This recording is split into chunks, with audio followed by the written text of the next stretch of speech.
Buenos días, señores estudiantes, ¿cómo están? Buenos días, doctora. Buenos días. Bueno, hoy día Días. vamos a terminar las exposiciones sobre medicina tradicional alternativa complementaria. Entonces, por favor, faltan de exponer 3 grupos, ¿verdad? Entonces, por favor, que comience el grupo que le corresponda. Adelante.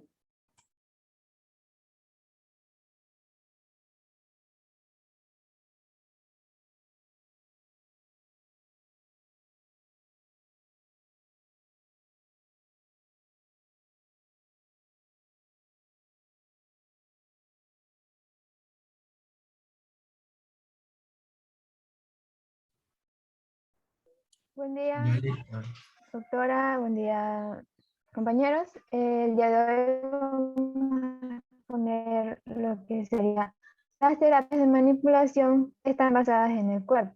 Estas son 3, son la quiropraxia, la osteopatía y la digitopresión. A continuación vamos a hablar sobre la quiropraxia. Buenos días con todos. Bueno, primero, siguiente.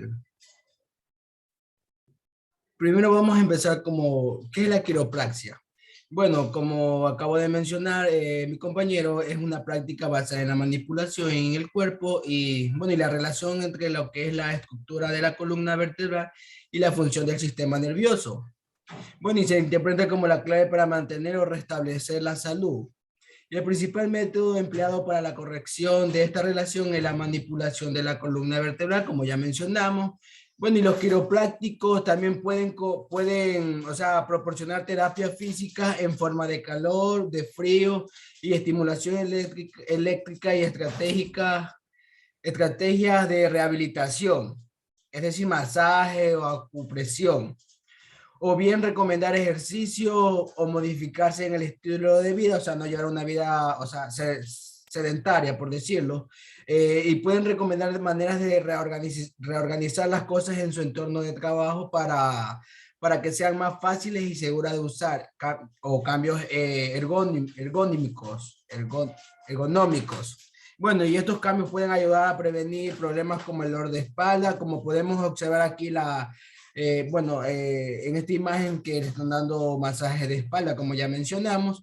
Y bueno, y algunos quiroprácticos también emplean la manipulación de la columna vertebral para corregir supuestamente el desalineamiento de la vértebra en un intento de restablecer el flujo de energía vital. Bueno, y estos quiroprácticos practican un híbrido de terapia energética y manipulativa. Y algunos quiroprácticos rechazan estas creencias. Origen e historia. Siguiente.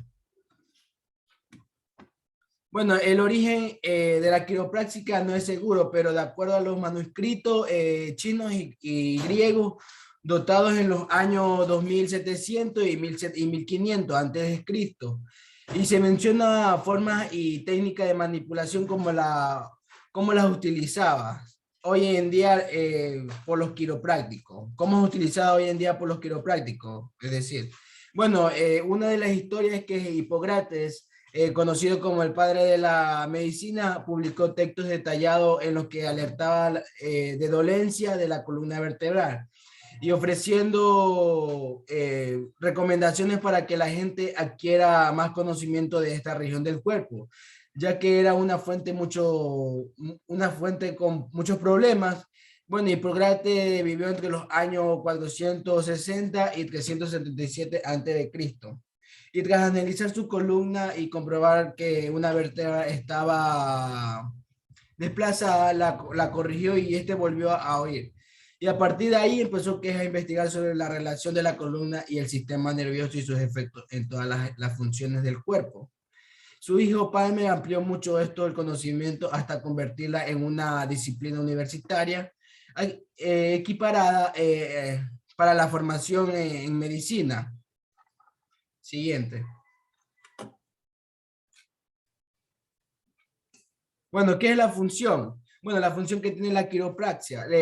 La quiropraxia manipula diferentes segmentos de la columna vertebral mediante técnicas directas e indirectas de movilización articular, logrando alcanzar un sinnúmero de efectos, beneficios sobre los distintos órganos del cuerpo.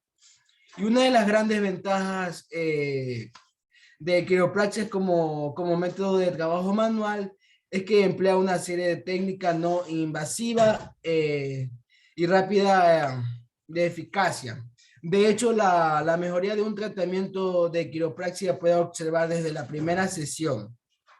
Además de ofrecer un claro alivio, también una amplia variedad de patología, y el sistema quiropráctico ofrece beneficios adicionales como un mejor descanso y el fortalecimiento muscular y el desbloqueo generalizado de los puntos con más estrés en el cuerpo. De esta manera, la quiropraxia se sitúa como una terapia de alcance global de un impacto duradero sobre la calidad de vida de cada persona.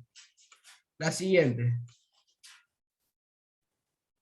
Bueno, ¿cómo podemos acudir a un quiropráctico? Como vemos, bueno, es muy importante centrarse siempre en lo que es la prevención de lesiones y dolencias.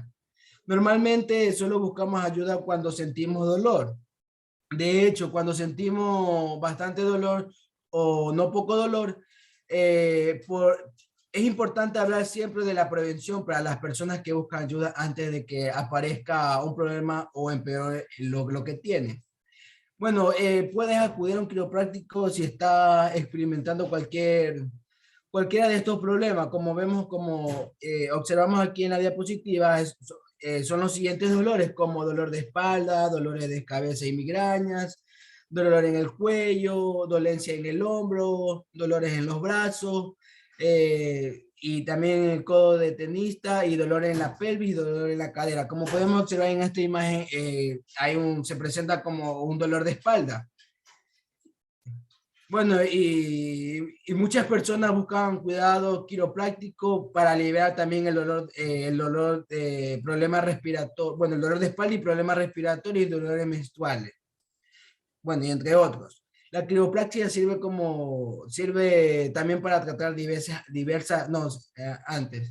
la anterior diapositiva que todavía no terminó. Bueno, la quiropraxia también sirve como para tratar diversas áreas del cuerpo por medio de técnicas aplicadas como las manos, sin procedimientos quirúrgicos ni medicamentos, buscando cómo aliviar el dolor de las personas y recuperar su estado natural de salud. Las evidencias científicas. Siguiente. Bueno, las evidencias científicas, la Organización Mundial de la Salud, la OMS, define la quiropráctica como la profesión sanitaria que se ocupa del diagnóstico y el tratamiento y la prevención de los trastornos del sistema neuromusculoesquelético y de los efectos de dicho trastorno sobre la salud en general. La mayoría de países del entorno de España, tanto en la Universidad de España como fuera de ella, también reconocen lo que es la quiropráctica en una profesión sanitaria, y tenemos ejemplos cercanos como Francia, como Portugal, Italia, pero también Bélgica, Alemania y Reino Unido, y entre otros países nórdicos. Bueno, en la mayoría incorporada a los servicios ofrecidos por lo que es la sanidad pública. Como toda profesión sanitaria, los quiroprácticos han desarrollado un cuerpo de conocimiento propio, centrado en el estudio de la columna vertebral, sus trastornos y el efecto de los mismos sobre el sistema nervioso, y su abordaje como describe lo que es la OMS, la Organización Mundial de la Salud. La quiropráctica concede una particular importancia a las técnicas manuales, como la manipulación o el ajuste de las articulaciones. Por este motivo, los estudios seleccionados se centran en la que es la intervención más utilizada por los quiroprácticos.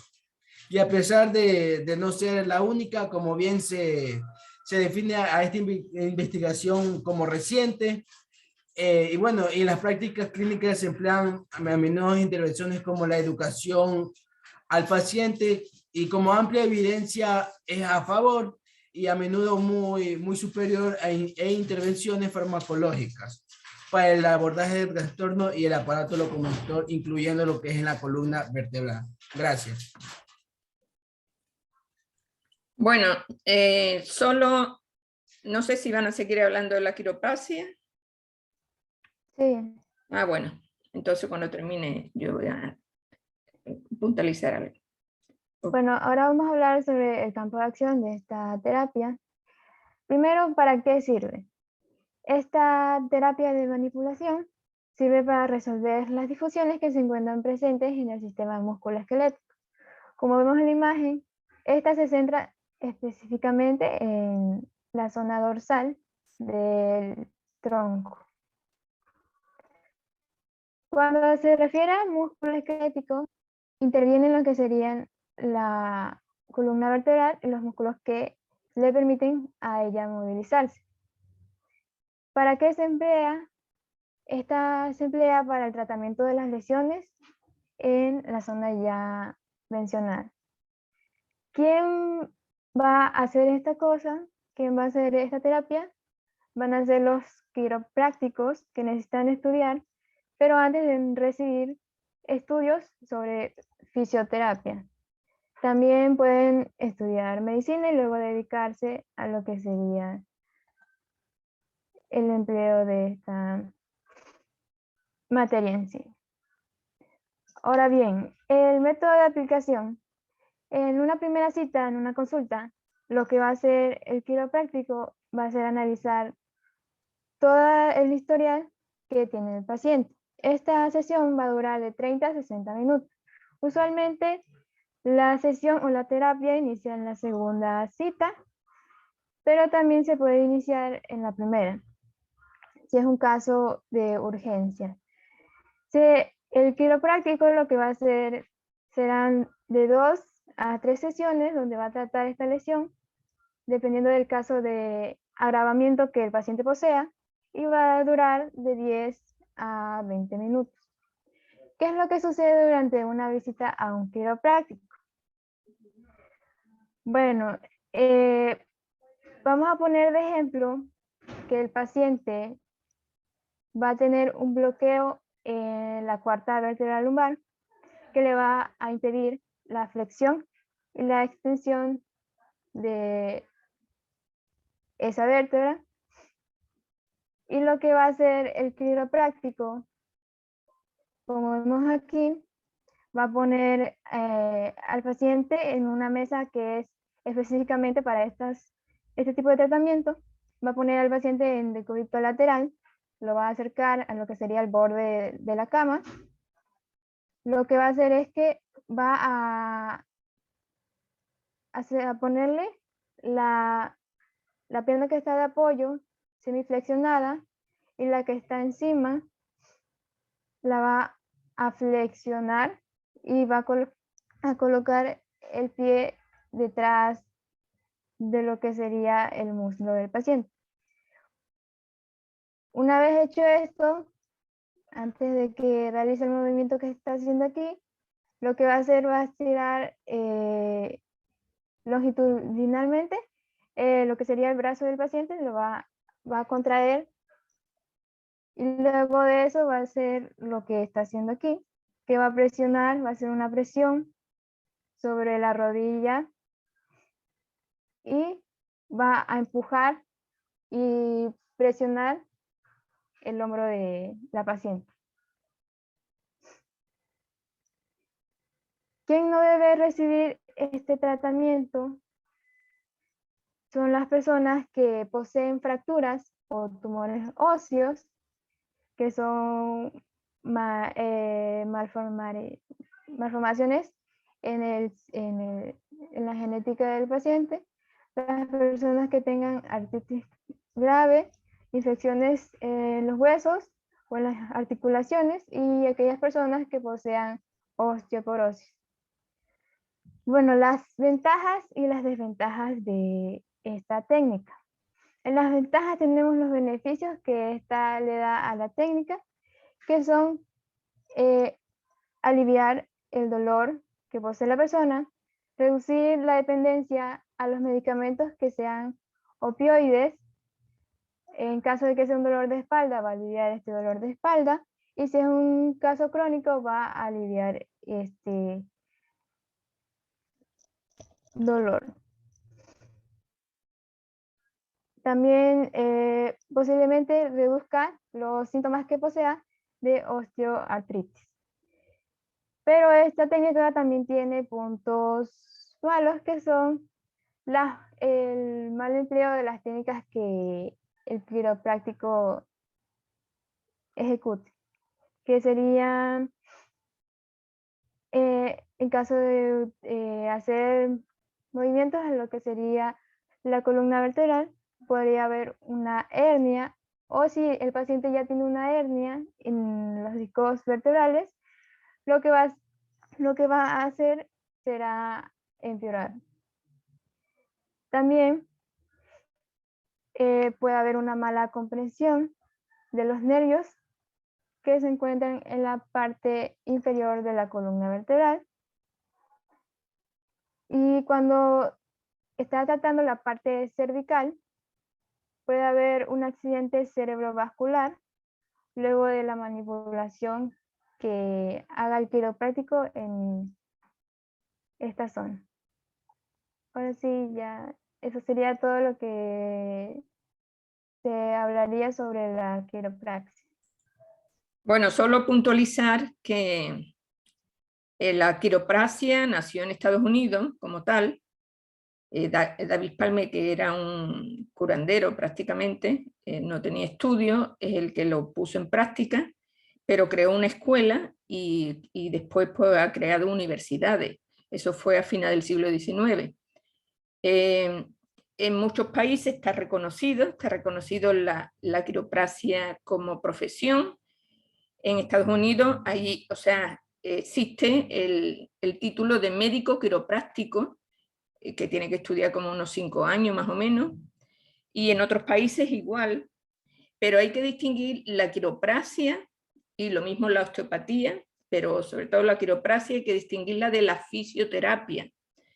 La fisioterapia es una parte de la medicina, de la rama de la salud, dentro de la medicina convencional, que utiliza distintas técnicas, entre ellas puede utilizar la quiropraxia, pero lo otro, o sea, el médico quiropráctico, pues está reconocido, como les digo, en muchos países europeos, básicamente pues en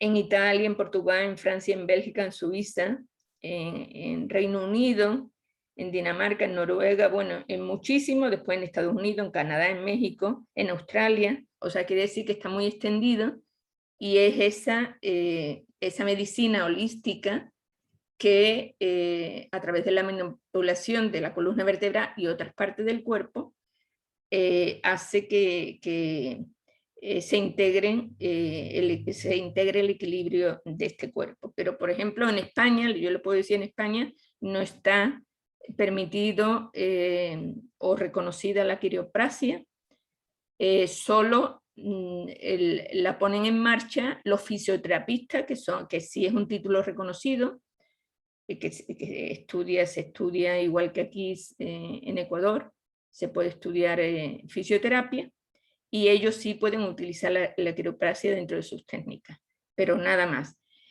Aquí en Ecuador, como ustedes saben, y ya les dijimos en la presentación base de esta exposición, existen los terapistas alternativos que utilizan esta técnica de manipulación basada en el cuerpo, y está reconocida como una terapia alternativa, la quiropraxia, y tanto quiropraxia como osteopatía o digitopresión. ¿Ok? Bueno, esa era una aclaración nada más, y vamos a seguir con el tema, osteopatía. Bueno, buenos días, compañeros y doctora. En este caso voy a tratarles el tema de la osteopatía. En lo que es la definición, según la OMS, la medicina osteopática depende del contacto manual para el diagnóstico y tratamiento. Respeta la relación entre el cuerpo, la mente y el espíritu en la salud y en la enfermedad. Pone énfasis en la integridad estructural y funcional del cuerpo y su tendencia intrínseca a autosanarse. Para lo que es la Asociación Americana de Osteopatía, la osteopatía es el sistema de curación que pone énfasis principal sobre la integridad estructural del cuerpo. Y bueno, básicamente la osteopatía es una ciencia que se basa en la anatomía, fisiología, semiología y la biomecánica. Es un tratamiento que no utiliza recetas, solo se basa en un profundo examen clínico y un diagnóstico que lo va a realizar el terapeuta osteopático. Bueno, la siguiente, compañera. En lo que es la historia, la osteopatía en sí nace como corriente en Estados Unidos por el doctor Andrew Taylor Still, pero también se han encontrado documentos donde muestran que ya anteriormente se han realizado manipulaciones a nivel de las articulaciones, por ejemplo, en documentos como es en Egipto, en los papiros, o también en tumbas se han realizado pinturas frescas donde muestran la representación de las, por ejemplo, manipulaciones de la cabeza radial, pero en sí nace en Estados Unidos por este doctor y poco después también nace lo que es la quiropraxia. Bueno, él va a anunciar los principios de esta medicina manual y en 1892 va a fundar su primera escuela de osteopatía. También va a escribir varios libros sobre este tratamiento y muere a los 90 años. Pero ¿quién es Andrew Taylor Still? Entonces, él nació en el 6 de agosto de 1829. Su papá era médico y pastor y él comenzó a estudiar desde muy joven la medicina. Él participó en la Guerra de Secesión, en la que va a ser médico cirujano y va a atender a los heridos en lo que es la guerra. Y ya poco después, porque tenía mucha impotencia de que no podía atenderlos muy bien, él comenzó a estudiar anatomía y fisiología para poder comprender mejor el cuerpo. Y después hubo una epidemia de meningitis cerebroespinal y esto causó un gran dolor para él porque va a perder a muchos de sus pacientes, también a 3 de sus hijos. Y comienza a prestar más atención en los síntomas de esta enfermedad, que era uno de los principales, era que tenían dolores a nivel dorsal. Ya en 1874 él va a curar a un niño que sufría de disentería hemorrágica, que bueno, básicamente trata en lo que es una inflamación a nivel del intestino y que produce diarrea con mocos y sangre. Entonces él se da cuenta de sus síntomas y uno de estos era que tenía la parte del abdomen fría y en la parte de la espalda baja la tenía caliente. Entonces esto lo relacionaba con un mal funcionamiento del intestino y es ahí donde él actúa y recupera a lo que es el niño. Ya después de este suceso él decide ya no estudiar sobre los libros porque él consideraba que no tenían nada que enseñarle, entonces estudiar sobre ya la anatomía sobre el vivo. Y bueno, de ahí ya es que deduce los principios que vendrían siendo ya de la osteopatía y ya como les dije, pues ya funda lo que es su primera escuela y sus libros. En lo que es en la actualidad, en Estados Unidos se enseña la medicina osteopráctica y muchos de los que trabajan como osteópatas se ve su registro oficial a través de la Asociación Americana de Osteópatas. Y bueno, también hay muchas escuelas que enseñan lo que es la osteopatía, por ejemplo, en Canadá, en Nueva Zelanda y en la mayoría de los países de Europa. Aquí en Ecuador yo encontré una escuela que es la primera, me parece que es la Escuela de Osteopatía de Madrid, que esta va a tener sede en Quito. Ahora sí, la siguiente. Bueno, los principios de la osteopatía que están descritos por Steele van a ser 4, que es la estructura gobierna la función, la unidad del cuerpo, la autocuración y la regla de la arteria es absoluta. La primera, que es la estructura gobierna la función, básicamente va a decir que, bueno, la estructura es cada parte del cuerpo, o sea, los órganos, el músculo, las glándulas, las vísceras, y la función va a ser la actividad que cada órgano va a realizar. Entonces, si va a haber una buena estructura, va a haber un buen funcionamiento y por lo tanto no se va a desarrollar la enfermedad. Pero si hay un desorden en lo que es la estructura del cuerpo, va a haber por lo tanto un mal funcionamiento y es ahí donde ya se desarrolla la enfermedad. En lo que es la unidad del cuerpo, hace referencia a que el cuerpo tiene la facultad de poder mantenerse en equilibrio, y esto hace referencia a lo que es la homeostasis, y es capaz de guardar en la memoria todos los traumas que se han sufrido. Por ejemplo, si una persona es golpeada por un balón, entonces el cuerpo se va a adaptar a ese nuevo estado y va a guardar ese golpe. Entonces la persona va a estar ya después más pendiente sobre eso. La autocuración hace referencia a que el cuerpo es capaz de autocurarse, es decir, que tiene los medios necesarios para eliminar y reprimir las enfermedades, y lo que es la regla de la arteria es absoluta. Bueno, hace referencia a lo que es que la arteria va a tener un gran papel importante en lo que es, porque la arteria va a ser el medio de transporte de todos los elementos que van a permitir que el cuerpo tenga esa inmunidad natural.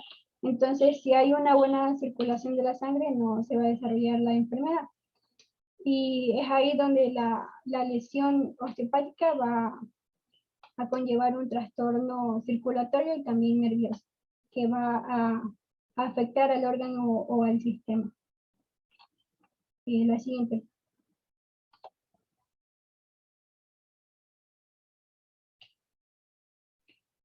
¿Cómo funciona? El osteópata va a emplear manipulación física para aumentar la movilidad de las articulaciones, aliviar la tensión muscular y mejorar el suministro de sangre a los tejidos. Ya esto lo voy a explicar un poco más adelante sobre las técnicas que el osteópata realiza para mejorarlas.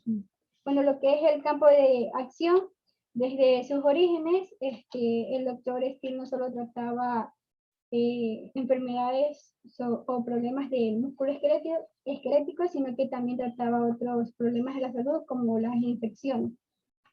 Pero en sí se van a centrar en lo que es la patología musculoesquelética de la columna vertebral.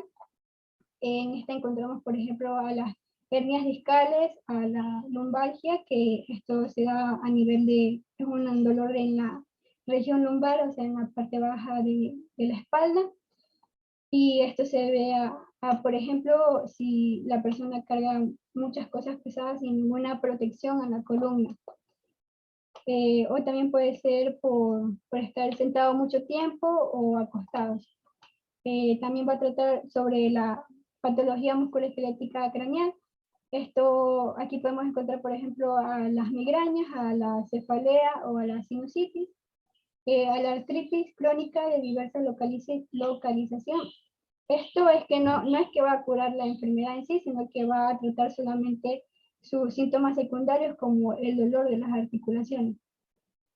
Y la osteopatía craneal para afecciones dispares en niños. Bueno, esto hace referencia a trastornos de comportamiento, a dolores o cólicos infantiles, pero bueno, yo no encontré estudios que mostraran que fuera un tratamiento eficaz o de calidad o seguro, solo encontré uno sobre la parálisis cerebral de niños de 5 a 12 años, pero que no tenían resultados beneficiosos para ellos porque no trataban de mejorar el dolor o la función motora de los niños. También había otro estudio sobre los cólicos infantiles, pero que, bueno, aquí describía que los padres no todos estaban de acuerdo en que esos niños fueran tratados por tratamientos osteopáticos, pero los que sí lo aceptaron mostraron que el niño ya lloraba muy poco, pero esto no era suficiente como para decir que fuera un tratamiento seguro y eficaz. La siguiente.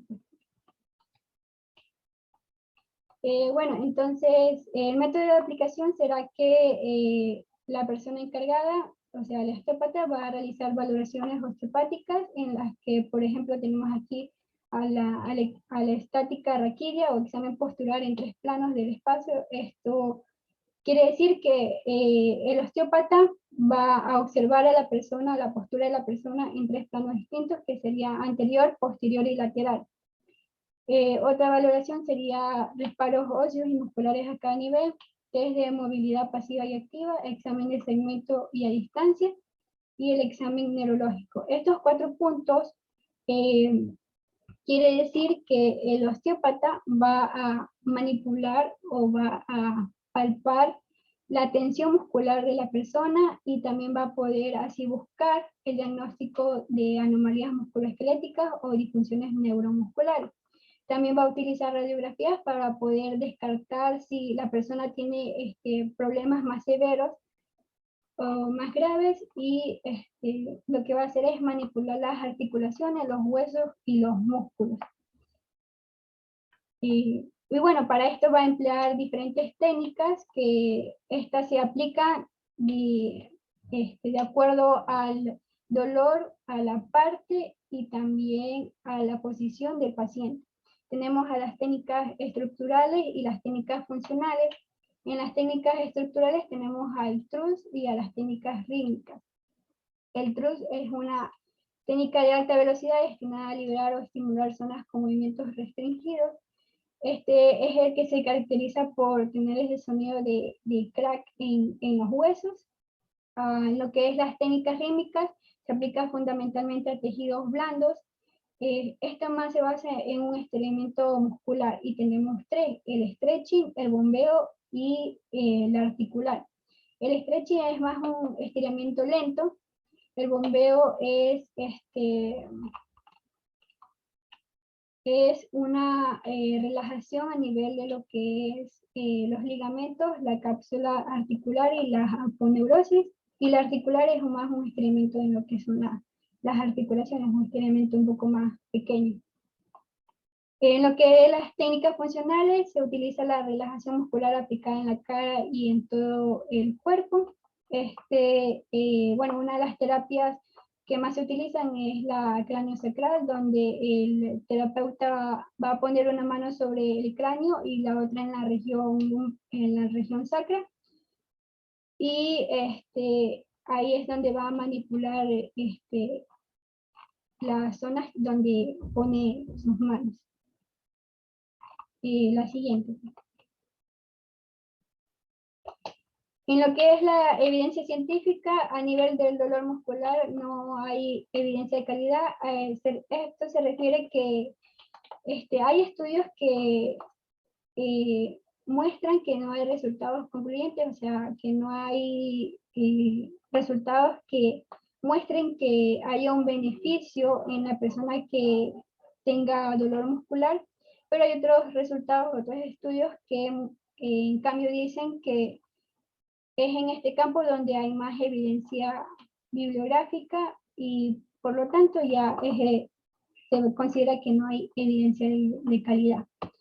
A lo que es a nivel del dolor de la columna, en este sí se encuentran estudios que muestran que había un beneficio a nivel del dolor de la columna. Por ejemplo, hay un estudio que dice que produce beneficios relevantes en aquellas mujeres que durante el parto, durante el embarazo o posparto sufren lumbalgias. Y esto se debe a que al momento que el bebé va creciendo, la gravedad de la persona se va a inclinar hacia adelante, entonces la mamá va a tener esa tendencia de como que inclinarse hacia atrás para poder compensar el peso. Y esto es lo que va a producir que tenga ese dolor en la parte baja de la espalda. Y bueno, también hay otros estudios que muestran que este tratamiento osteopático sí hay beneficios a corto y a medio y a largo plazo. En lo que es a nivel de la cefalea hay resultados eficaces y otros no concluyentes. Por ejemplo, hay uno en el que se comparaba los efectos del tratamiento osteopático y los ejercicios de relajación muscular en pacientes que tenían cefalea. Y bueno, los resultados dieron a que la persona que realizaba esos ejercicios de relajación no tenían ninguna mejora. En cambio, para los que fueron sometidos al tratamiento osteopático sí encontraban una mejora en lo que es a nivel de la cefalea. Y bueno, ya por último tenemos a las ventajas y desventajas, que en las ventajas tenemos la investigación. Este tratamiento osteopático investiga la relación causa y efecto entre las protuberancias mecánicas de huesos, músculos, órganos y las enfermedades que estas producen. También valora si existe alguna reducción en la posibilidad normal del movimiento. Es un método eficaz, eficiente y no iatrogénico. A esto se refiere que, o sea, de que no es un método no iatrogénico, es que no va a ocasionar ningún efecto en lo que es físico o mental que sea desfavorable para la persona. O sea, un método iatrogénico, por ejemplo, sería la quimioterapia, ya que esta va a producir náuseas, vómitos, la caída del cabello. Entonces, es a esto que se refiere que no es un método iatrogénico. También otra ventaja es que la rapidez de la acción y la reducción de los gastos de la salud. Y las desventajas tenemos, por ejemplo, bueno, esto es a las contraindicaciones que presenta el tratamiento osteopático. Por ejemplo, tenemos que puede provocar fracturas, también luxaciones articulares, osteomielitis, inestabilidad o rotura de ligamentos, insuficiencia vertebrovascular, aneurismas. También podemos encontrar que puede producir signos de inflamación, inestabilidad articular postquirúrgica, osteoporosis, pero esto también depende del osteópata, ¿no? Si estudió bien o no. Y bueno, la diferencia entre lo que sería la osteopatía y la quiropraxia sería que en lo que es la quiropraxia se va a centrar más en lo que es las vértebras. En cambio, la osteopatía también se centra en tejidos blandos, o sea, en las vísceras, en las articulaciones, y en cambio la osteopatía se hace movimientos un poco más amplios, son movimientos más suaves. En cambio la quiropraxia realiza movimientos como que más rápidos, y por eso las sesiones son mucho más cortas que las de la osteopatía. Gracias. Ya. Doctora, ¿continúo con el tema de digitopresión o...? Claro, por supuesto. Ya. Listo. Bueno, yo les voy a hablar sobre el último tema, que es digitopresión. La digitopresión consiste en la presión que se ejerce con los dedos. Este es un método antiguo que va a consistir en relajar ciertas dolencias. Se parece a otro famoso método antiguo que ya se había mencionado en la clase anterior, que es la acupuntura. Bueno, este es uno de los métodos más antiguos de la medicina tradicional china. Bueno, está basado en los mismos principios de la acupuntura, solo que a diferencia de esta, en el caso de la digitopresión se van a utilizar lo que viene siendo los dedos de la mano, los nudillos y los codos, y el codo. Bueno, además de esto también hay que mencionar que la presión que se ejerce en puntos potentes son los lugares especialmente sensibles de la piel. Siguiente diapositiva. Bueno, aquí les he colocado una imagen donde se ve la diferencia entre la acupuntura y la digitopresión. Por ejemplo, en la acupuntura consiste en clavar delgadas agujas delgaditas en ciertos puntos en el cuerpo, como aquí se puede observar en la imagen. En cambio, en lo que consiste en la digitopresión, se va a reemplazar esas agujas que se utilizan por la presión que se va a ejercer sobre la superficie con nuestro propio dedo. Siguiente diapositiva. Bueno, en lo que corresponde al origen y la historia, bueno, el origen viene de procedencia china. En lo que corresponde a China, esta terapia se la va a conocer como tuina. Va a ser una rama de la medicina tradicional china. Va a utilizar el masaje como medio terapéutico y es una de las terapias más antiguas de la humanidad.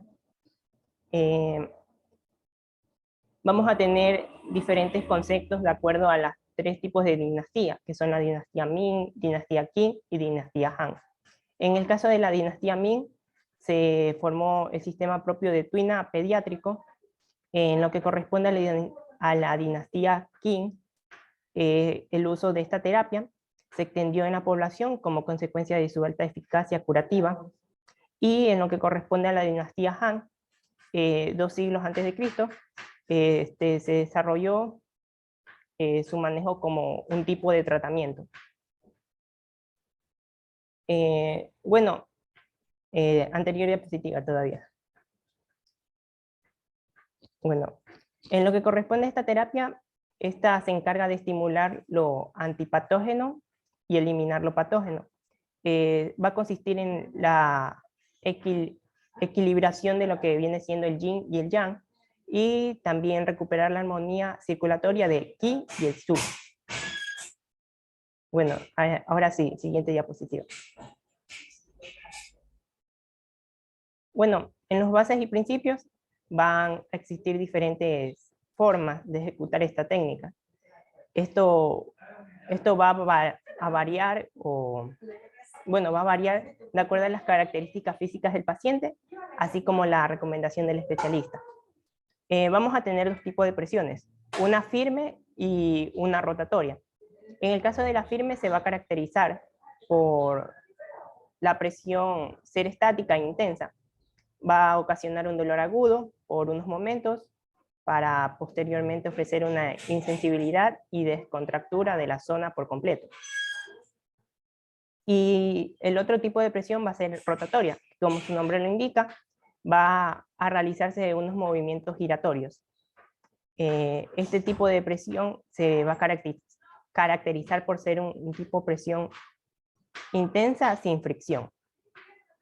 Bueno, aquí en las imágenes le he puesto cómo encontrar los puntos, porque similar a lo que viene siendo la acupuntura, se tiene que determinar ciertos puntos donde se va a ejercer la presión. En este caso, la presión. Ya. Aquí podemos también tenerlos, cómo encontrar los puntos, puede ser por medio del pulgar, también la medición de 2 dedos o 4 dedos. Y bueno, ¿cómo se van a estimular los puntos donde se va a ejercer esta presión? En la imagen de la parte derecha podemos encontrar que podemos visualizar que se puede estimular por medio del dedo índice, por medio del pulgar o por medio de un nudillo. Lo que se recomienda en estos casos es no ejercer la presión con un dedo y los otros dedos que estén en la misma superficie donde se va a ejercer, porque esto va a reducir la fuerza con la que se va a aplicar la presión en la zona. Como se puede ver en la última imagen, donde es la forma incorrecta de ejercer esta terapia.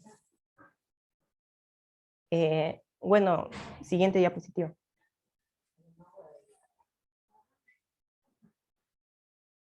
En lo que corresponde a la evidencia científica, les voy a hablar sobre 2 tipos de casos. Uno con lo que viene siendo la evolución clínica de los pacientes con cefalea migrañosa tratados con digitopuntura. Esto se realizó en la Universidad de Ciencias Médicas de La Habana, Facultad de Ciencias Médicas, dirigido por el doctor Enrique Cabrera. Los resultados mostraron que 52.5% de los pacientes vieron una mejoría excelente, es decir, una ausencia de dolor en la evaluación de la quinta sesión, y lo que correspondió a un 26.6%, que la mayoría alcanzó un estado bueno. En lo que viene siendo, se realizó otra encuesta en la 10ª sesión, donde los porcentajes se vieron en aumento. Por ejemplo, ahora correspondía a un 65% y un 29.2% respectivamente, a lo que viene siendo el estado excelente y al estado bueno. Bueno, otro de los detalles que se realizó en este estudio fue que 100 pacientes no mejoraron en la quinta sesión, y de ellos solo mejoraron 2. En la 10ª sesión quedó 5 que no tuvieron mejoría con el tratamiento. Siguiente diapositiva.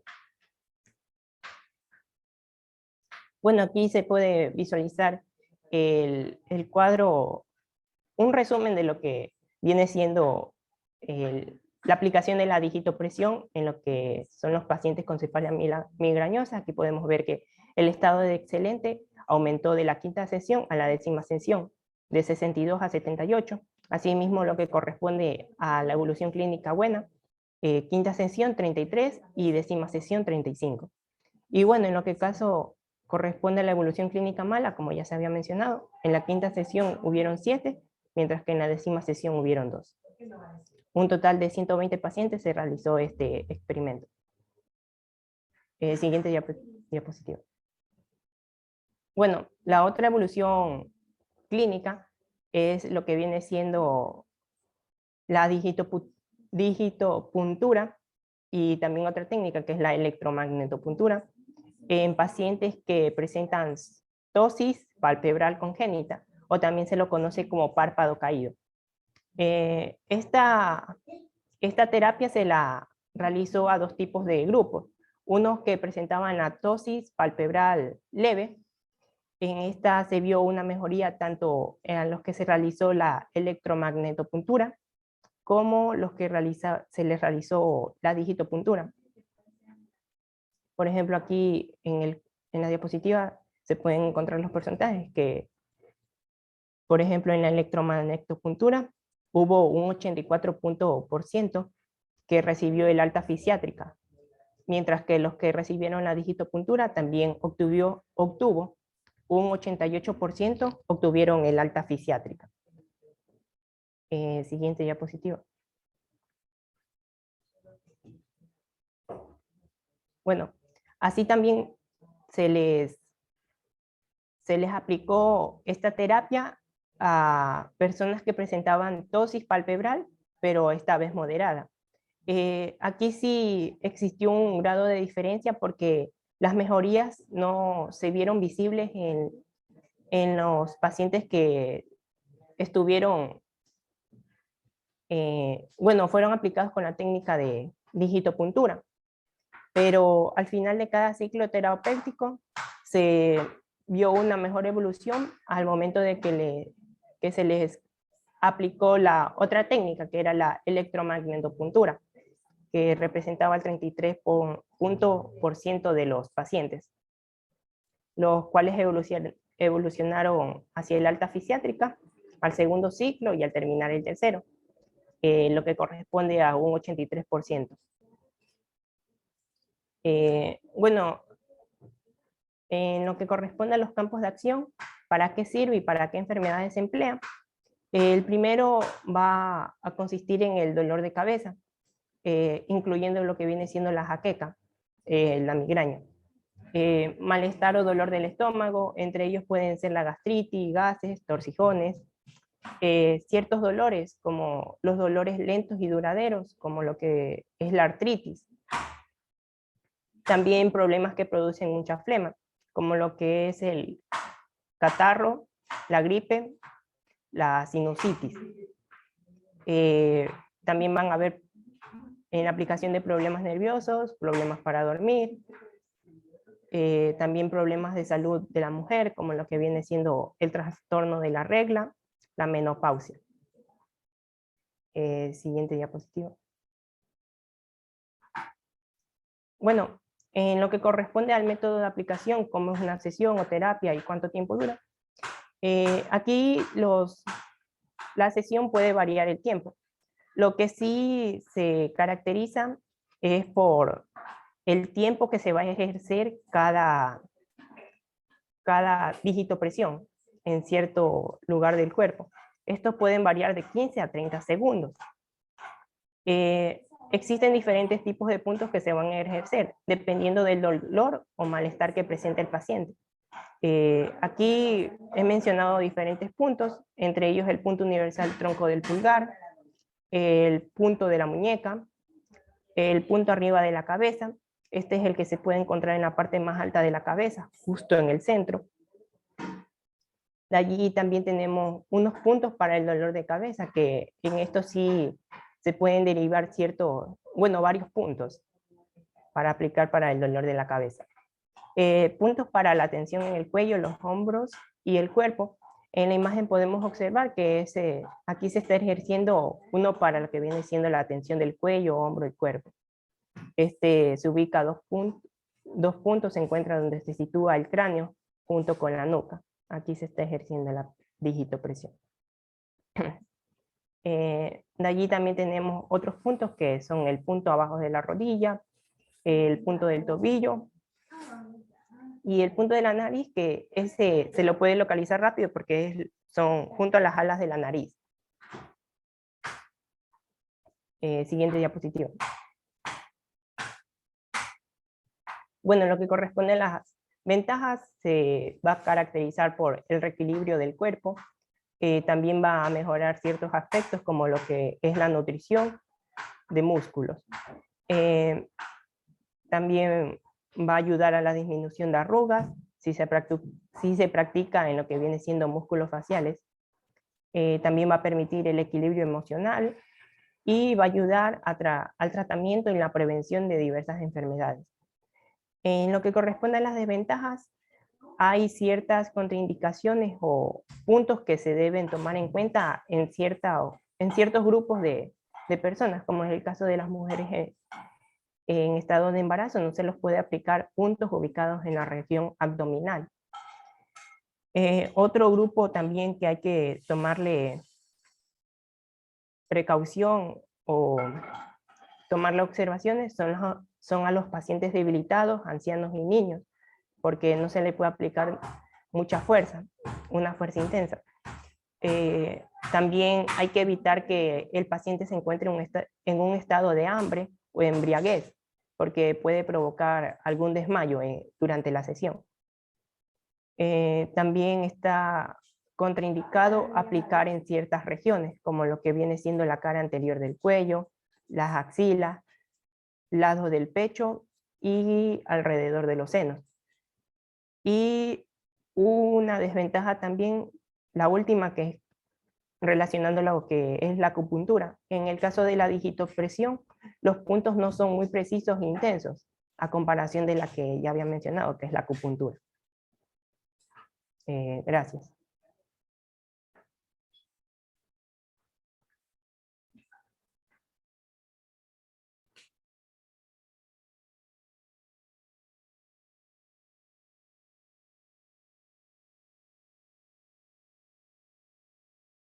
Bueno, adelante siga el grupo que van a exponer las terapias de bienestar de la salud.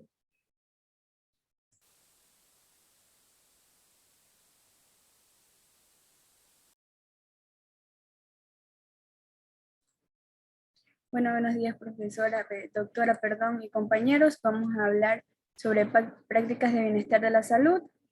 Nuestro grupo está conformado por Andrés Bañol, María Ángeles Cedeño, María Eduarda Rodríguez, Rina Rodríguez y mi persona, Nasli Romero, quienes hablan. Como primera práctica de bienestar, les voy a hablar sobre el biomagnetismo. Este biomagnetismo es un enfoque revolucionario, científico y terapéutico del bienestar que difiere de la medicina tradicional, como la homeopatía, las hierbas y las terapias naturales, pero además es perfectamente compatible con cualquier otra modalidad alternativa. Este biomagnetismo se trata de uno de los usos alternativos de imanes que representa un enfoque de la salud, el cual consiste en regular el pH del cuerpo, además de curar diversas enfermedades. Es decir, que lleva un estado de salud natural conocido como homeostasis. Como podemos observar en las imágenes, aquí se están aplicando en la columna vertebral, en la parte derecha, los imanes. Siguiente compañera, por favor. En cuestión a su origen e historia, tenemos que se remota en el siglo XVIII, cuando el médico austríaco Frank Anton Mesmer afirmó que las propiedades del imán era un remedio para todas las enfermedades y creía que todos los seres animados estaban dotados de esa fuerza magnética.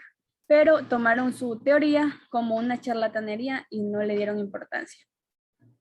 En el siglo XIX, el físico inglés Michael Faraday demostró el comportamiento de un imán alrededor de una corriente, y siendo este el fundador del biomagnetismo y el magnetismo químico. Siguiendo esto, los precursores Charcot y Renard utilizaron los campos magnéticos para tratar la histeria. Y alrededor, en 1970, el doctor Richard Broerikmeyer descubrió el polo biomagnético del organismo. Y a partir de todos estos descubrimientos que se dieron al pasar de los años, en 1988, el doctor Goins comenzó a desarrollar sus investigaciones con el campo magnético que lo llevaron a estructurar el biomagnetismo médico como una terapia simple y eficiente. Siguiente, compañera, por favor. En cuestión de su base y principios, según IMA 2018 menciona que el biomagnetismo implica la colocación precisa y correcta en una polaridad norte o sur de los imanes especiales de alta intensidad de campo sobre áreas muy específicas del cuerpo. Y además apoya a la regulación del pH en estas áreas. Al mantener el pH adecuado, la homeostasis puede restablecerse para que el cuerpo pueda curarse a sí mismo. Además, también con esta terapia se logra, entre otros resultados, como la estimulación de la función normal del sistema inmunitario, el aumento de la circulación y la oxigenación, del cual les hablaré más adelante, y una respuesta normalizadora a la influencia. Además, decimos que, como lo nombré anteriormente, se basa en la aplicación de energía negativa y positiva. Los imanes de color negro, como observamos en la imagen, son una energía negativa y los imanes de color rojo son de energía positiva. Y estos se aplican en puntos bioenergéticos para el equilibrio del organismo. Siguiente diapositiva, por favor, compañera. En cuestión a la evidencia científica, tenemos que en el 2009 el doctor Isaac Gois y el doctor Raymond Hilu, médico especialista en medicina, pusieron a prueba su teoría, en la cual consta que más de 200 pacientes de diferentes patologías certificadas con respectivos documentos se trataron con el biomagnetismo. A todos ellos, antes de la sesión, se les extrajo una muestra sanguínea. Con ella se demostraron varias patologías como la mala circulación, patógenos o sangre turbia con comportamientos anormales, inmunológicos y más. Como observamos en el círculo superior donde están todas estas células. De esa manera. Con mala circulación o sangre turbia. Luego de esto, después de una sola sesión de 20 minutos, les fue extraída otra muestra de sangre y al observarla al microscopio, la muestra reveló que el amontonamiento de las células había desaparecido y disminuido, como observamos en la parte inferior en el círculo. Estas células estaban perfectamente separadas y se movían libremente, indicando más oxigenación y mejor circulación de la sangre. Siguiente, por favor, compañera. Referente a su campo de acción, el biomagnetismo es la medida de señales magnéticas que están asociadas a la actividad biológica y normalmente van unidas al campo electrónico que se produce en un tejido o un órgano. Este se aplica en diversas enfermedades como el asma, quistes mamarios, migraña, depresión, alopecia, gastritis, varicela, el sarampión, la viruela y el mal de Addison, entre otros. El mal de Addison de Cushing, entre otros. En este último, en este mal de Addison, se dice que esta fuerza energética permite que las glándulas suprarrenales generen muchas más hormonas de lo normal, ya que en este mal es escaso. Siguiente, por favor, compañero. En cuestión en su método de aplicación, tenemos que es muy efectivo a nivel preventivo y para este se realiza un diagnóstico en el cual permite ubicar aquellos sitios anatómicos donde existen alteraciones celulares y a la vez corregir el ambiente local del pH. En base a este diagnóstico realizado, se colocan los imanes en determinados puntos durante un periodo medio de tiempo de 15 a 20 minutos. El imán con carga negativa es ubicado en la parte alcalina y el imán con carga positiva es ubicado para nivelar el pH de este. Como podemos observar en la imagen, aquí tenemos algunas emociones como el miedo, en el cual se aplica los imanes en la rótula, esternón, corazón y la vejiga. En cuestión del pánico, se aplican en la axila, en los lóbulos temporales, en el plexo cervical. Y para la paranoia, lo aplicamos en el arco del pie, en el atlas y en el oído. Siguiente, por favor, compañero. Tenemos que las ventajas y desventajas de esta terapia son, en cuestión de sus ventajas, tienen que estimula la función anormal del sistema inmunitario, aumenta la circulación sanguínea, incrementa la oxigenación de los tejidos, además mitiga el dolor o inflamación de algunas partes del cuerpo, acelera la rehabilitación de los tejidos y no es invasiva ya que no se realiza en la superficie de la piel, por lo tanto no existe riesgo de afectar negativamente el organismo. No necesita de hospitalización y no requiere de aplicación de medicamentos, por lo cual no tiene riesgo a intoxicación. Y en sus ventajas podemos mencionar que puede llegar a causar cefalias, mareos y náuseas después de su sesión. No todos los pacientes son perceptibles a la terapia debido a que no todos perciben esa facilidad en los sentidos. Los imanes son fácilmente corrosivos, lo cual quiere decir que estas sustancias pueden destruir o dañar irreversiblemente la superficie en la cual es puesta. Por eso, estos imanes están cubiertos de una tela y luego una superficie como plástica. Y por último tenemos que están prohibidos para algunos tipos de personas, como las mujeres embarazadas y las personas que tienen algún tipo de placa en el cuerpo o si están recibiendo quimioterapias.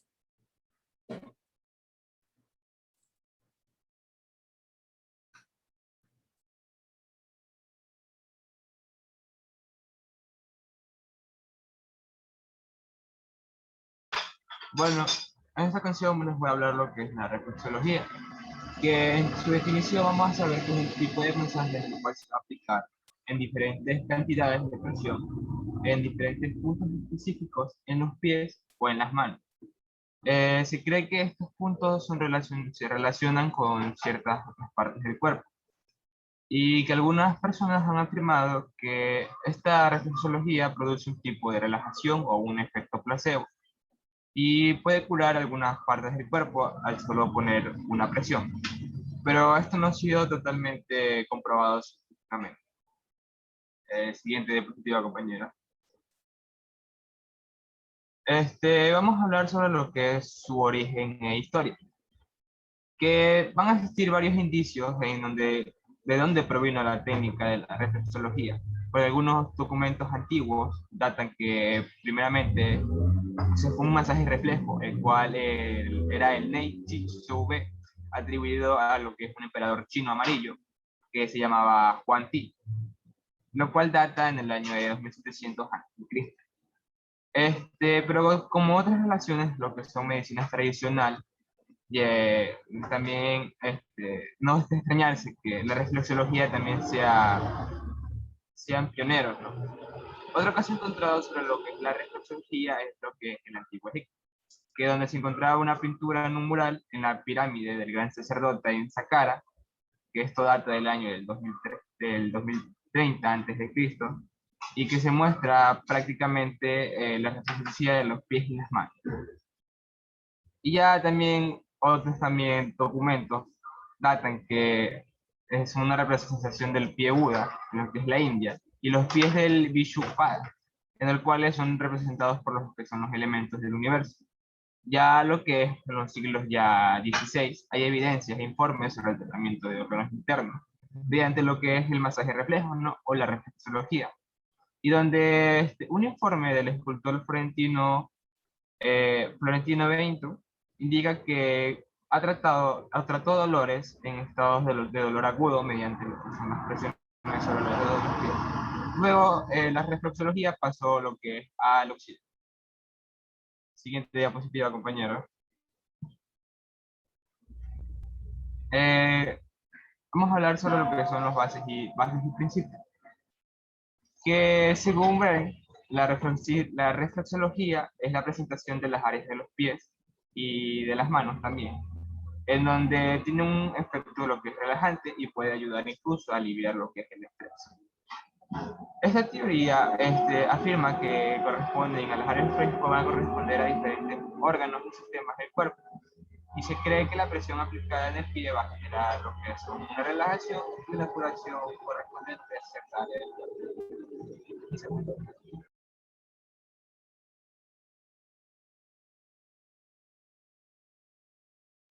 Compañera, puede pasar a la siguiente diapositiva. Vamos a hablar sobre lo que es la evidencia científica. La evidencia científica de la reflexología podal, más precisamente, en los que en los últimos tiempos, en los últimos años, se ha dado cuenta que un paciente va a lo que es tener un olor que va a apreciar la enfermedad del paciente, en donde la medicina tradicional china va a diagnosticar primero lo que es el olor, lo que desprende el paciente, ¿no? Pero esto puede sonar un poco extraño, ¿no? Pero incluso se ha demostrado que es totalmente cierto. Como poner, por ejemplo, en lo que es la enfermera Joy Min, es una enfermera escocesa, puede predecir si una persona va a padecer lo que es el Parkinson, incluso cuando éste no presente ningún síntoma. Esto va a ser gracias a lo que es lo que es el olor del pie. Aunque son diferentes términos o diferentes existencias que no prueban, diferentes artículos científicos que no prueban las diferentes eficacias sobre la reflexología porque no tienen ningún tipo nocivo o ningún tipo beneficioso. Pero, no obstante, algunos datos científicos, estudios, arrojan que datos apoyarían a la teoría que los pies van a conectar con los diferentes restos del cuerpo, que se puede manipular en las diferentes zonas reflejadas en el mismo pie. Por ejemplo, lo que es la compañera ya había hablado, lo que es el magnetismo, con resonancia magnética, se puede trabajar en la zona del pie, que puede trabajar en lo que son los riñones y cómo es la circulación sanguínea renal. También otros temas que puede ser lo que son las sonografías de Doppler, en las que se van a trabajar en los pies, los que van a pertenecer a las zonas del hígado y estimula lo que es la circulación sanguínea hepática. Además, Lo que viene siendo la reflexología va a tener, entre comillas, lo que es un efecto placebo, que dicen que se ha demostrado científicamente y funcionan a la perfección a los pacientes. Pero cabe aclarar que varios estudios que he consultado ya he dicho que, por ejemplo, en los años 2003, en el año 2012, se ha encontrado que científicamente no tiene una evidencia científica base que afirma que la reflexología va a tener un efecto placebo o un efecto que sea beneficioso para nuestro cuerpo. Siguiente diapositiva, compañera.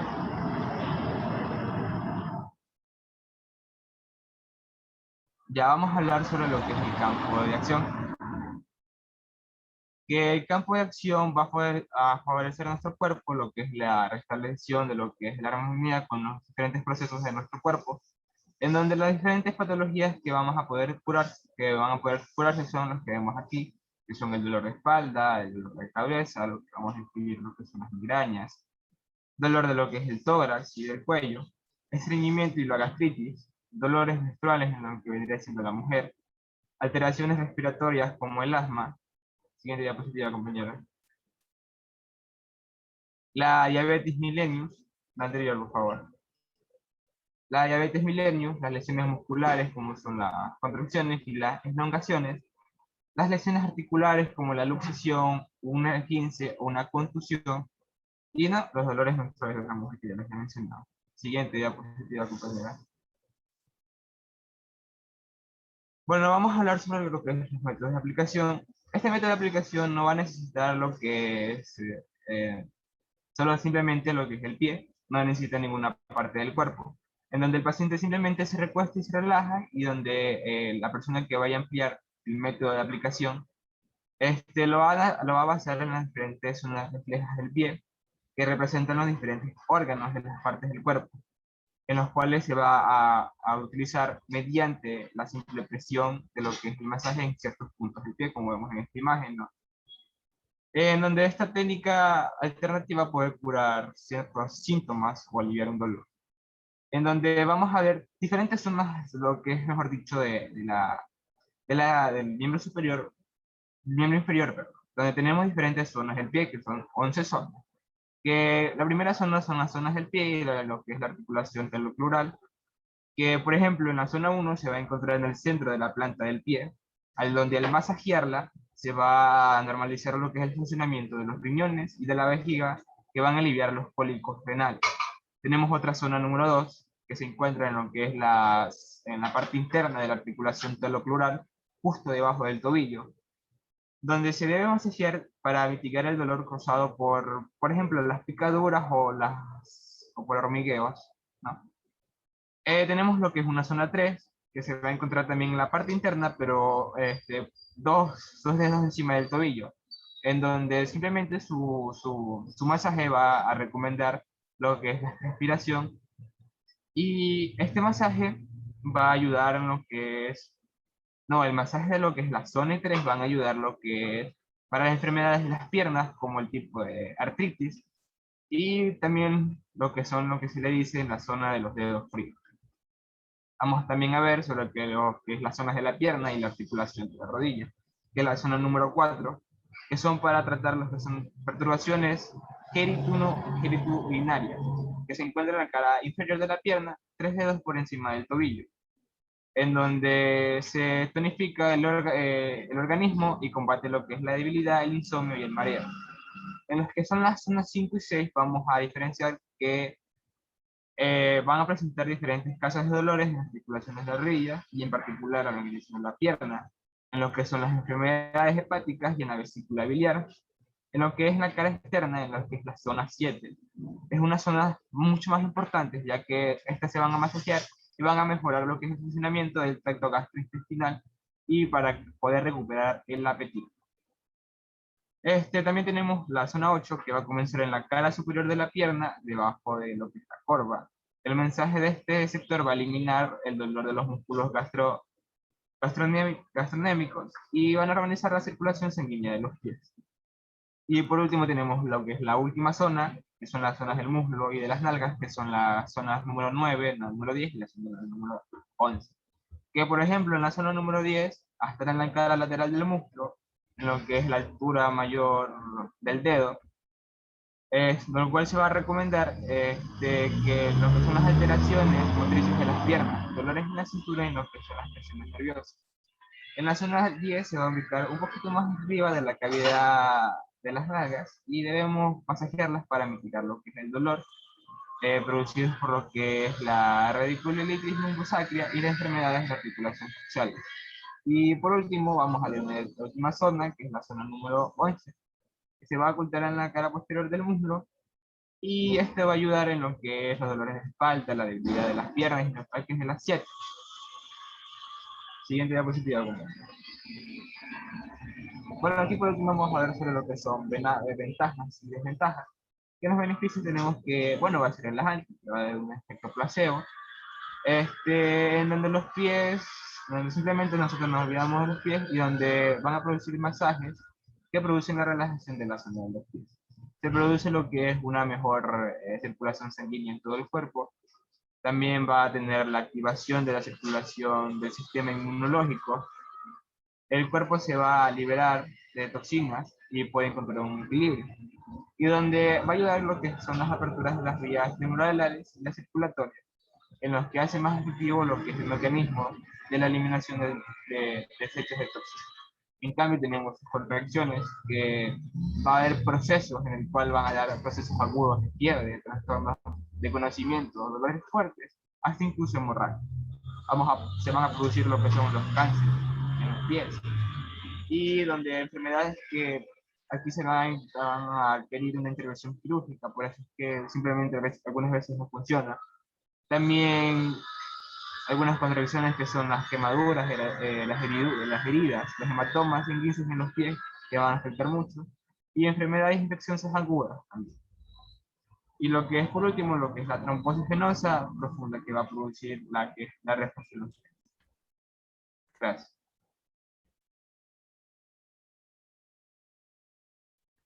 Ya, aquí comenzamos a explicar otra práctica de bienestar de la salud, que es el CHACS. Por favor, ¿me dice quién es usted? Enrina. Ok. Ya. Según Charmen y Moyay, mencionan que es una terapia manual o un masaje terapéutico de origen japonés que busca armonizar el cuerpo, la mente, las emociones mediante el contacto con el objetivo de mejorar la salud y la vitalidad de la persona que lo recibe. Etimológicamente, chatsu significa presión de dedos. Es una de las pocas cosas que coinciden con todas sus definiciones. En la práctica médica, chatsu es una práctica de la medicina tradicional japonesa que consiste en presionar los dedos en determinados puntos del cuerpo humano para ya sea aliviar los dolores, anestesiar diferentes zonas e incluso curar ciertas enfermedades. Ya, en cuanto a su origen, el origen del Chakshu remonta aproximadamente más de 2500 años, en el pasado, cuando en las montañas del norte de China, los sacerdotes taoístas practicaban lo que era el Doin o Toijin, que es un sistema de ejercicios que incorporan un sistema de automasajes y de terapia de ciertos puntos para precisionar, aplicarlos para lo que es facilitar lo que es el rejuvenecimiento y armonizar lo que es la fuerza vital. Ya así fue que esta medicina china fue introduciéndose poco a poco en lo que es Japón y no fue hasta finales del siglo XX, en la primera mitad del siglo XX, que fue nutriéndose del masaje tradicional japonés ama y de sus técnicas occidentales de manipulación física. En cuanto a sus bases y principios, según Kamiraku en el 2019, este masaje Chakshu es una técnica de masaje oriental con acupresión que se basa en los mismos principios que la acupuntura tradicional. Sin embargo, no emplea agujas. Esta es de canales energéticos del cuerpo que la acupuntura y solo se utiliza lo que es la presión de los dedos. En la evidencia científica del masaje Shiatsu en sí, podemos dar un ejemplo que son en pacientes con sacrolumbalgia, que se realizó un estudio analítico de un tipo de caso control para demostrar la eficacia del Shiatsu en el tratamiento de estos pacientes. Este se lo realizó en el suelo y se lo utilizó lo que sería en lo que ya he mencionado anteriormente, que son las palmas de las manos, los antebrazos, los codos, y estos no se utilizan ni cremas ni aceites. Sin embargo, se utiliza la presión de los dedos en puntos específicos donde está una estrecha relación con lo que es la área de la columna afectada, fomentando al organismo un estado de relajación y permite efectuar un balance y un equilibrio, desapareciendo las dolencias.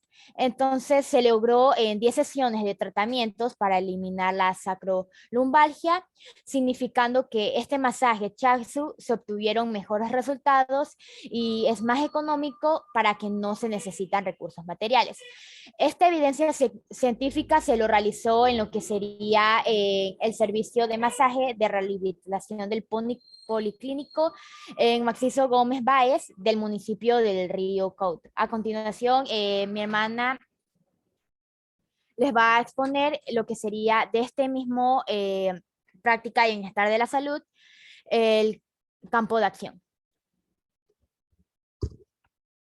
Ya, en cuanto al campo de acción, tenemos que tener en claro que cada vez son más lo que son las aplicaciones médicas a través de esta práctica que se denomina Shiatsu. Entre ellas vamos a encontrar lo que son el tratamiento de estas enfermedades. Como podemos observar en la diapositiva, encontramos los dolores musculares, así como también los dolores de espaldas, como las lumbalgias o ciáticas, entre otros. Primero les voy a explicar qué son lumbalgias. Hay que tener claro que según Ana Callejo Mora, que es una doctora, menciona que este dolor es localizado o se encuentra en lo que es la parte baja o la parte inferior de la espalda. También encontramos el tratamiento de enfermedades como las migrañas, las cefalias, así como fatigas y lo que son agotamientos crónicos, y así como también los problemas gastrointestinales. Como podemos ver en la diapositiva, también menciona lo que es la relajación o el tratamiento de lo que son enfermedades como la ansiedad, el insomnio, el estrés, la depresión, o así como también el estado de nerviosismo. Ya, en cuanto a lo que es el método de aplicación, una sesión de lo que equivale a esta terapia, la que es el Shiatsu, dura aproximadamente lo que es un tiempo alrededor de 30 y 90 minutos. Según un instituto médico menciona que hay que tener en cuenta que lo que equivale a la primera sesión es la que es más larga, ya que esta es la que va a influir en lo que es o conocer lo que es el estado de salud de lo que es el paciente. Bueno, según Alonso, en el año 2019, menciona que esta práctica de Shiatsu, en lo que es relacionado a las prácticas médicas, es una terapia que la vamos a utilizar o que se utiliza por médicos en lo que son temperaturas agradables y se la realiza en medio de camillas o al colchonable. Y es recomendable que los pacientes utilicen prendas cómodas como son el algodón. Ya. Ahora les voy a explicar lo que son las ventajas y desventajas mediante lo como podemos evidenciar en lo que es un cuadro comparativo. Como primer ventaja, optamos por decir que el Shiatsu aporta muchos beneficios para nuestro cuerpo y mente. Esto es así ya que es capaz de generar lo que es una profunda relajación, es decir, que en el funcionamiento favorece a todo lo que es el funcionamiento del organismo.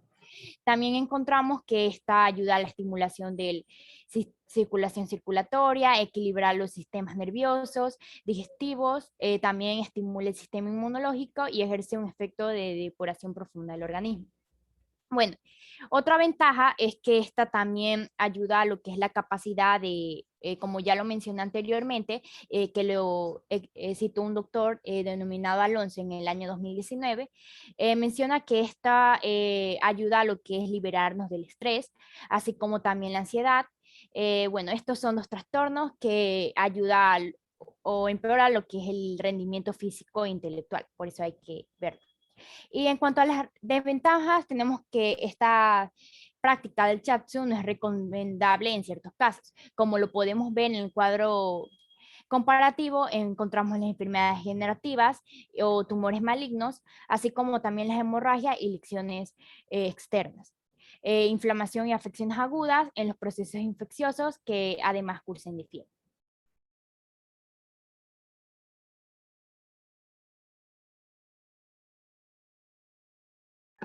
Bueno, ahora les voy a hablar sobre el yoga. La palabra yoga proviene de la palabra yug, la cual significa unir, conectar o también relacionar en la lengua clásica de la India. Esta es una práctica que conecta el cuerpo, la respiración y la mente, algo que les explicaré más adelante. Esta práctica utiliza posturas físicas y ejercicios de respiración y también la meditación para mejorar la salud general. Se dice, según los investigadores de SOAS, James Madison, define el yoga como posiciones firmes y sólidas que cuando las dominas te puedes olvidar del cuerpo y centrarte en la meditación y el control de la respiración.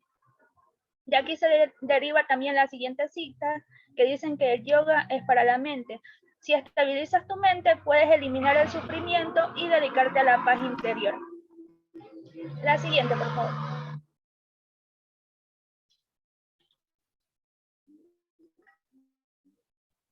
Bien, ahora el origen.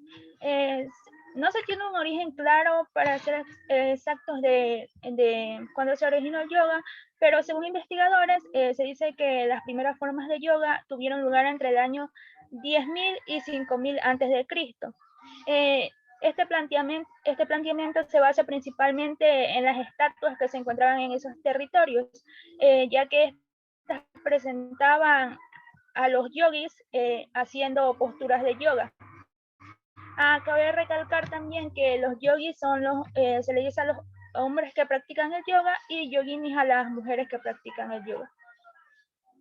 Bueno, el objetivo del yoga que se practicaba en esa época era totalmente diferente al actual, ya que en esa época se quería lograr, principalmente se llamaba brahmanismo, y se quería lograr, era apropiarse del poder de los dioses, mediante la práctica de ejercicios bastante duros.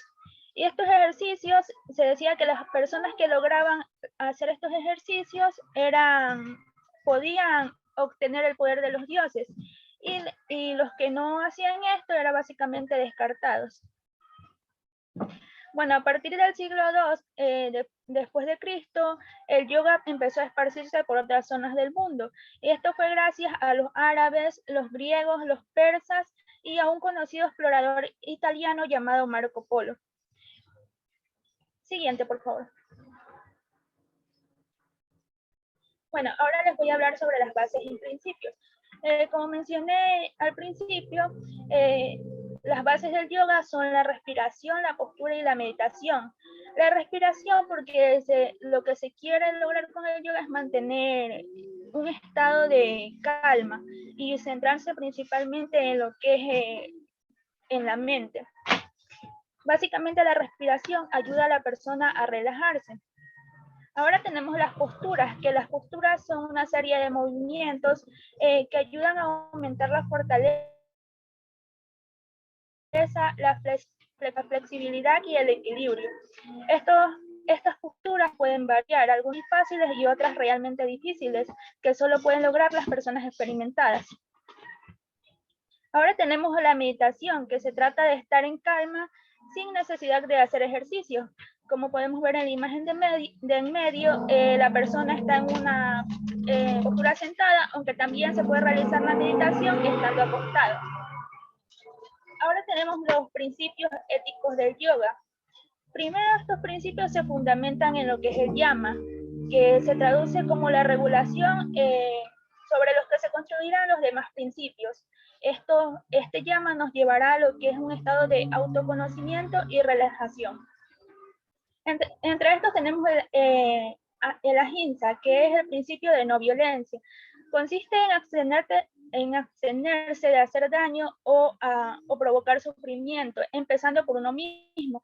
Y esto no solo implica el daño que se realiza físicamente, sino que el principal daño es el que se realiza a través de las palabras. El siguiente es el satya, que es el principio de coherencia. Se refiere a la coherencia entre lo que pensamos y lo que hacemos. Este principio invita a las personas a que después de su día realicen una observación de que si en algún momento ha habido discrepancia entre lo que hemos pensado y lo que hemos hecho. El siguiente principio es el principio de aparigraha, que es el principio de desapego, y se define como el arte de aligerar la vida. ¿Qué quiere decir con esto? Que es básicamente que nosotros no nos debemos apegar a las cosas y debemos aprender a dejarlas ir, principalmente comenzando por lo que es lo material y también en las personas que no aportan nada a nuestra vida. Este principio quiere lograr que nos liberemos de las preocupaciones. El siguiente principio es el brahmacharya, que es el principio de moderación. Este se refiere a tener el control en todos los aspectos de nuestra vida. Bueno, disculpen el ruido. Este principio es el que nos permite tener autocontrol en todos los aspectos de nuestra vida, comenzando por la comida hasta las cuestiones del trabajo. Y esto nos ayuda a mantener una estabilidad y armonía. El siguiente principio es el asteya, que es el principio de honestidad. Y como su nombre lo indica, es básicamente ser honestos, tanto con nosotros mismos como con las personas con las que convivimos. Y evitar apropiarnos de las ideas o de las cosas de otros. Siguiente, por favor. Bueno, ahora les voy a hablar sobre la evidencia científica. Bueno, durante mucho tiempo no ha habido evidencia científica de que el yoga sea básicamente algo que pueda lograr un equilibrio en nosotros. Pero aquí encontré uno que es el estudio publicado en la revista Brain Plasticity, que se centró en 11 estudios sobre la relación entre el yoga y la salud del cerebro. En 5 de estos estudios participaron personas sin antecedentes en la práctica del yoga en alrededor de 1 o 2 semanas. Bueno, que no hayan practicado el yoga antes de venir a este estudio. Y este estudio se realizó durante 10 a 24 semanas. Se comparó la salud del cerebro al comienzo y al final de esta prueba. Los otros estudios midieron las diferencias cerebrales entre las personas que prácticamente realizan yoga regularmente y las que no. Cada uno de estos estudios realizó técnicas en las que se pudiera evaluar básicamente lo que es el cerebro a través de tomografías o resonancia magnética. Al final de este estudio se pudo comprobar que el yoga tiene una intervención muy grande en ciertas áreas del cerebro, permitiéndole trabajar específicamente en áreas al realizar principalmente la meditación. Siguiente, por favor. Ahora el campo de acción. Como resultado de investigaciones científicas anteriormente dichas, se ha demostrado la efectividad de la relajación yoga en la disminución de la presión arterial, tanto diastólica como sistólica, en personas hipertensas, así también como la reducción de los medicamentos antihipertensivos, ya que básicamente el yoga lograba reemplazar estos medicamentos. Los beneficios de dichas prácticas también pueden observarse en el tratamiento de diversas enfermedades de orden psíquico, tales como la neurosis, la epilepsia, los estados prepsicóticos y psicóticos, y en menor medida en los trastornos psicopáticos. Asimismo, contribuyen al manejo de síntomas asociados con el estrés psicológico. En la Universidad de Ohio determinaron que al practicar el yoga se reduce la interleucina en la sangre, Esta es una molécula que está ligada a la respuesta inflamatoria del organismo, que tiene la relación con la aparición de artritis, diabetes e incluso infartos. Por esto es que el yoga ayuda principalmente a estas enfermedades. Siguiente, por favor.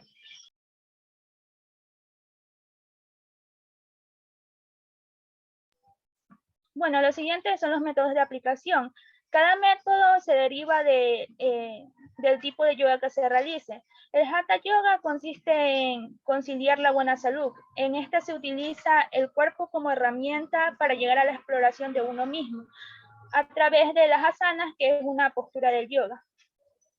El siguiente es el Raja Yoga, el que ayuda a mejorar la concentración. Este se centra en el desarrollo de la mente. Es considerado por algunos como el tipo de yoga más clásico. El siguiente es el Kundalini Yoga, el cual lleva al estado de la iluminación. Antiguamente consistía en despertar la energía dormida, la cual se llama Kundalini, que cuando se hace, se lleva a este estado. El siguiente es el Bhakti Yoga, el cual cultiva la relación con lo divino. Es un camino de adoración y devoción a Dios y también a los gurús, que más va hacia lo religioso. Suele practicarse en sesiones de cánticos y cultiva, como lo dije anteriormente, la relación con lo divino. El Hot Yoga, que es un tipo de yoga que se lleva a 40 grados para que se asemeje a la temperatura de la India. Este está basado también en el Vata y fortalece los músculos y elimina los dolores. El otro es el Ashtanga Yoga, que permite la conexión con la naturaleza. Es básicamente como un Hatha Yoga en el que se hace siempre la misma serie, pero se utiliza más en las personas que ya llevan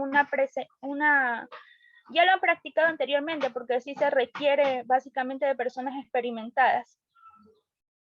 El Iyengar Yoga, que es el que permite a las personas mantener una buena postura.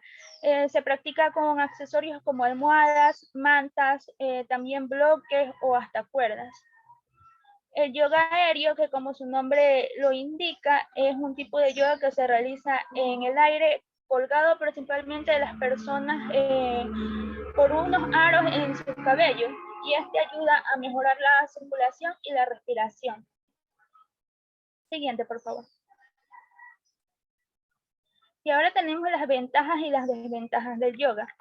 Entre las ventajas tenemos que reduce la presión arterial, mejora la concentración, incremento en la flexibilidad al realizar las diferentes posturas, relajación profunda por medio de lo que es tanto la respiración como la meditación, la mejora del sueño, reduce el estrés, calma la ansiedad y también la depresión.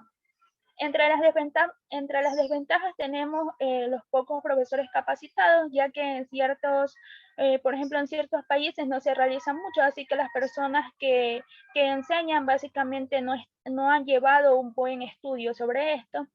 También la enseñanza costosa, porque también los materiales para realizar estos tienen que ser de calidad y suelen ser costosos. El riesgo de lesiones, esto principalmente para las personas que no realizan buenas posturas, y también las que quieren, en lugar de empezar por posturas fáciles, comienzan por las posturas que son más difíciles. Otra de las desventajas es que no todas las posturas pueden ser practicadas, porque algunas requieren de muchos años de entrenamiento. También que se necesita de mucho compromiso y motivación. Entre otras de sus desventajas tenemos la mala elección del tipo de yoga, porque el yoga se debe elegir de acuerdo al tipo de cuerpo que tenemos. Y también tenemos que se necesita tener autocontrol, como lo mencioné anteriormente, tanto en la comida como en nuestra vida diaria. De acuerdo. Muchas gracias. Ya no podemos seguir más. Ustedes no se han dividido muy bien los temas, entonces ustedes están ya excedidos del tiempo y han expuesto todos las cinco personas del grupo.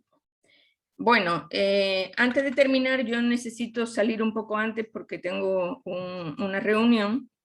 Vamos a continuar ya con el último grupo el próximo día. El próximo día, que sería el día martes.